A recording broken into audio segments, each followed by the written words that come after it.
suis conseiller pédagogique au CSTJ, le Collège de Saint-Jérôme. Je suis répondantique également. Donc, chez nous, on est à nos premiers pas avec Office 365. On a quand même ciblé le département de technique de comptabilité et de gestion. On va les accompagner sous peu.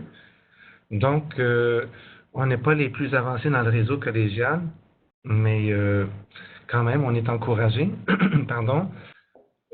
Donc, je vous propose une méthode d'évaluation d'un nouveau produit appliquée à OneNote. Alors, c'est une approche un peu originale pour aujourd'hui. Je ne suis pas spécialiste de OneNote, mais je pense quand même ça va donner des idées à certains de nos collègues comment procéder. Donc, quand j'aborde une technologie, je regarde, on pourrait la regarder sous 4 volets. Et je vous dis d'entrée de jeu, cette méthodologie-là n'est pas, elle est perfectible, c'est de mon propre cru, mais je pense que c'est intéressant. Il faut regarder le contexte. C'est quoi le contexte de la boîte? Il faut regarder le produit un peu plus précisément. C'est quoi la métaphore? Qu'est-ce que le logiciel essaie d'illustrer dans le réel, d'imiter dans le réel? C'est quoi sa structure? Est-ce que c'est un logiciel ergonomique? Qu'en est-il des contenus? Et comment on vit ça sur le terrain? On vient de le voir avec Antoine dans le contexte OneNote Class. Donc, c'est un peu l'approche que je propose.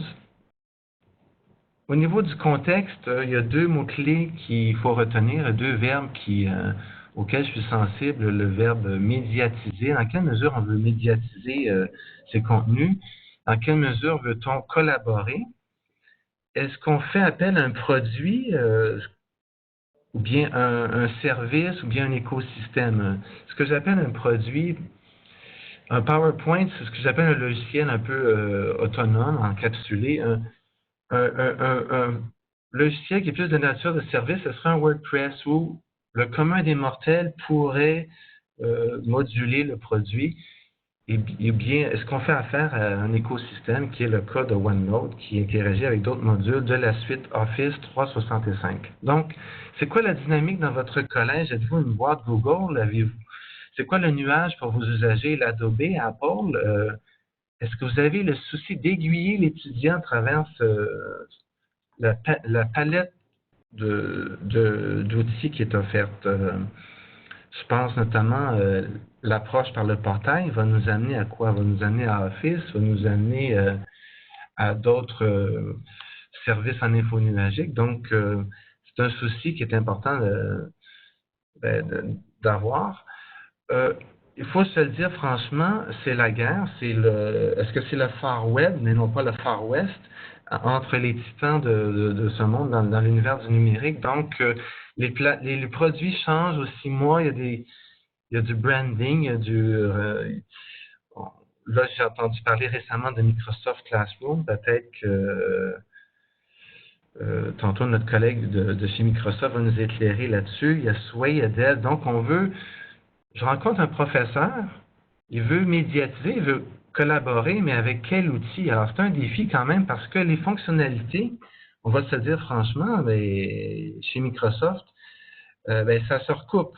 On dirait que souvent, chaque produit veut croître à sa façon, et puis, on veut que le logiciel devienne, ou la plateforme devienne comme un canif suisse, donc avec plein d'outils de fonctionnalités, puis ça devient un casse-tête. Mais on va quand même focuser aujourd'hui sur OneNote. Donc, deuxième volet, bon, qu'est-ce que le logiciel veut reproduire du réel? Alors, dans ce cas-ci, j'ai dessiné un bloc-notes. Et puis, bon, alors, dans le numérique, le bloc-notes numérique de Microsoft, c'est le bloc-notes. Groupe de sections, section, page et sous-page. Donc, on s'éloigne un peu du bloc-notes physique. C'est un peu difficile de coller des sous-pages dans des pages. Ça devient comme une pieuvre. Maintenant, sur un écran en 2D, qu'est-ce que ça veut dire pour l'usager? Eh bien, moi, ce qui m'a frappé, ce qui m'a surpris, c'est la surcharge cognitive. Okay? Quand on est dans un logiciel de chez Microsoft, on a les fameux menus horizontaux, on a les rubans, Et ensuite, on aborde la métaphore du bloc-notes, illustré par les onglets horizontaux en jaune. Et les pages s'affichent à droite et finalement, le contenu est dans le coin inférieur gauche. Donc, c'est bien beau, on a un bloc-notes, mais là, on est rendu avec un bloc-notes virtuel. C'est un défi. Oui, c'est vrai qu'on peut aller en plein écran, mais pour le premier venu là, qui s'installe devant ce tour de contrôle, ce tableau de bord, ça peut être intimidant. Ne serait-ce que de naviguer d'un bloc-notes à l'autre, ce que j'ai illustré par le triangle noir, une espèce de zone en rose. Donc, les onglets d'un bloc-notes qui sont verticaux, quand on manipule physiquement un bloc-notes, se retrouvent dans un menu horizontal. Les pages, c'est comme un menu vertical à droite avec les sous-pages. Ça ressemble, plus on le regarde, ça ressemble à un site web avec toutes sortes de médias. Donc, on part du bloc-notes. Et puis, le logiciel OneNote, moi, je l'appellerais le logiciel peut-être ManyNotes. On va le voir sous peu pourquoi je suggère peut-être qu'on renomme le logiciel parce que c'est beaucoup plus qu'une seule note. Donc, j'ai illustré rapidement. Donc, c'est comme ça, moi, que je vends. J'enseigne de moins en moins les logiciels à mes enseignants. J'ai 400 enseignants ici à Saint-Jérôme. J'enseigne des représentations. Je donne des grilles d'analyse. J'essaie de guider pour sauver du temps aux professeurs. Donc, le OneNote, qu'est-ce qu'il peut héberger? Bien, nécessairement le Word, l'Excel, le PowerPoint, les PDF, des annotations audio. J'ai oublié, on pourrait même mettre des captations vidéo de notre webcam, par exemple. Les YouTube, les Office Mix, du Sway, qui est un autre produit de chez Microsoft, les pages web. Et ce qui est précieux, c'est ce qu'on appelle les indicateurs. On va le voir sous peu. Donc oui, le bloc-notes est riche, il foisonne, mais ce qu'il faut retenir, peut-être sécurité à la loupe, quels sont les formats natifs qui peuvent être hébergés dans le bloc-notes? Qu'est-ce qui est incrusté comme image? Qu'est-ce qui est comme numérisé en temps réel? Je pense que le PDF peut avoir il peut être numérisé, j'ai cru comprendre, en tant qu'image. Qu'est-ce qui demeure un lien vers un document, donc un lien dynamique? C'est quand même un défi de savoir qu'est-ce qui est natif, qu'est-ce qui est un lien. Ça devient complexe, mais c'est riche. Je poursuis. Alors, au niveau des indicateurs, c'est ce que j'appelle les métadonnées. Oui, certes, on insère du texte, des images, des vidéos, mais c'est très précieux. Dans le logiciel OneNote, on peut incruster ce que j'appelle des métadonnées, des indicateurs, notamment ce qui est des tâches à faire, des choses importantes. Donc, ça devient intéressant parce que le bloc-notes, il y a des sections, sous-sections, de multiples pages. Et comme on fait dans le réel, par exemple avec une tablette, un Android ou un iPad, on annote avec un stylet à la limite. Et puis, on capte des contenus numériques, mais encore, on voudrait, à la suite à notre réunion, pouvoir voir la liste des choses à faire, des choses à vérifier. On veut, après notre réunion, après notre prise de notes, on voudrait avoir une liste des tâches à faire, une liste de to-do. Donc, le moteur de recherche et l'usage des indicateurs, ça devient très précieux dans OneNote. Ça, j'étais vraiment ébloui par ça. Donc, sur le terrain, alors c'est quand même du nouveau pour plusieurs personnes de transiger avec le nuage. Donc, est-ce qu'on travaille de façon native? On travaille en ligne? Est-ce que ça va être performant? Est-ce que je mets toute ma vie numérique dans un bloc-notes? Ou je prends un bloc-notes par cours? Ou moi, je suis curieux de voir qu'est-ce qui va en être. Est-ce que c'est robuste? C'est quoi les copies de sécurité? Qu'est-ce que l'institution va m'offrir?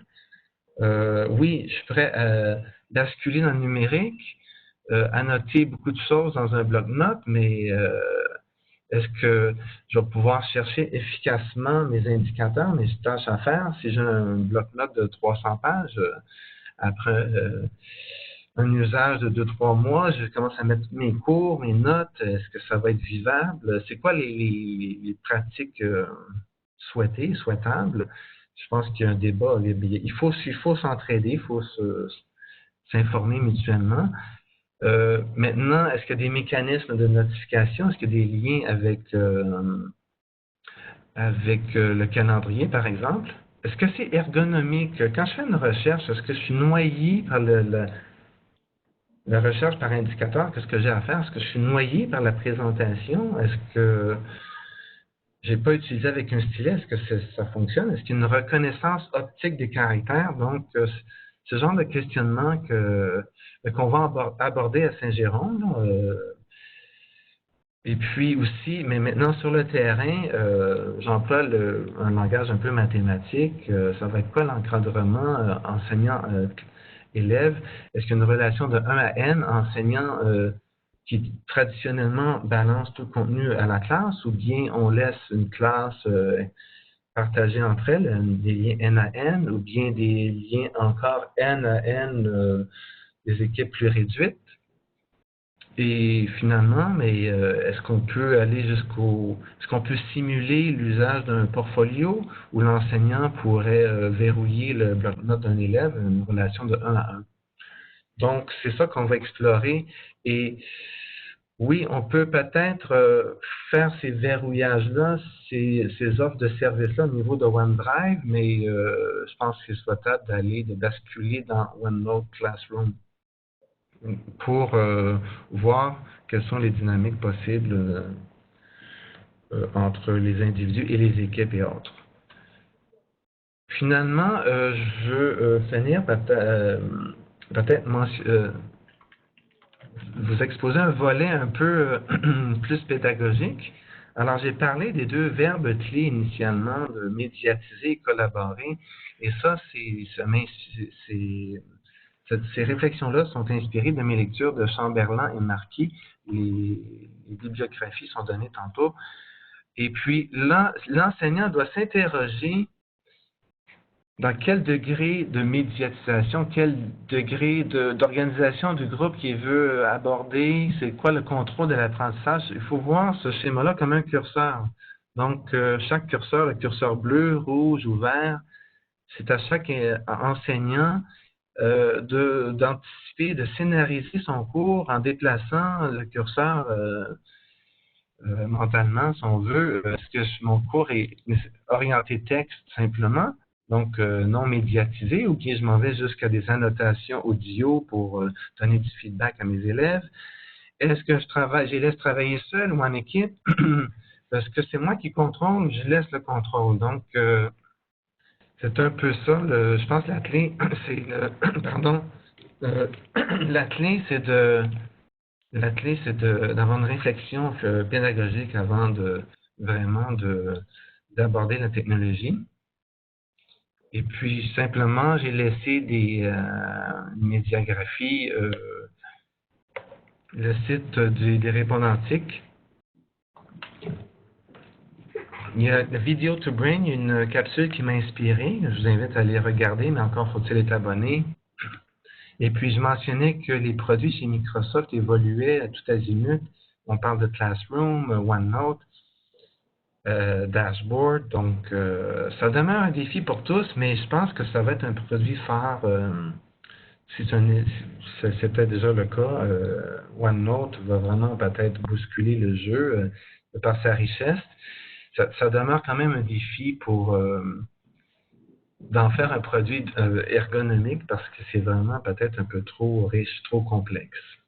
Est-ce que vous avez des questions? On peut échanger. Voilà. Christophe? Les questions, en fait, il y en a une, mais je vais peut-être la renvoyer à Joël parce qu'elle concerne en fait le lien entre OneNote et d'autres environnements comme Moodle, par exemple. Donc, Joël, est-ce que on commence avec ça? Oui, on peut. Oui, oui. J'ai pas d'autres questions. Juste en fait laisser 1 ou 2 minutes aux gens, voir s'ils ont des questions spécifiques sur la pensée de. J'ai aussi des coups de cœur et des remarques à partager si on a du temps. On a un tout petit peu de temps si on veut respecter les 20 minutes de chacun, mais vas-y, rapidement. Oui, ben, j'ai été étonné par la puissance des indicateurs, la flexibilité du Bring Your Own Device, c'est-à-dire comment un OneNote peut s'afficher sur un téléphone, un iPhone, une tablette et autres. Et puis, il y a des gabarits, il y a des modèles qui permettent aux élèves de ne pas s'y perdre dans cette espèce de scrapbook. Ça pourrait devenir un scrapbook, un collage. Donc, on peut imposer, suggérer des modèles pour les élèves. Par contre, j'ai été étonné de l'usage des formats natifs à Microsoft au niveau du son et de la vidéo. Peut-être que quelque chose m'a échappé, mais je n'arrivais pas à visionner sur iPad. Dans l'univers Apple, visionner le son et les vidéos, je pense que le son est en Wave et les vidéos d'un autre format, puis c'était pas compatible avec le HTML5. Donc ça, c'est à explorer. Et puis, je trouve un peu déroutant quand on est dans Office 365, les URL changent souvent. On est dans OneNote, on est dans Office, on est dans Portal, je ne sais quoi. Ça serait intéressant de masquer les engins qui sont sous-jacents à l'écosystème Microsoft.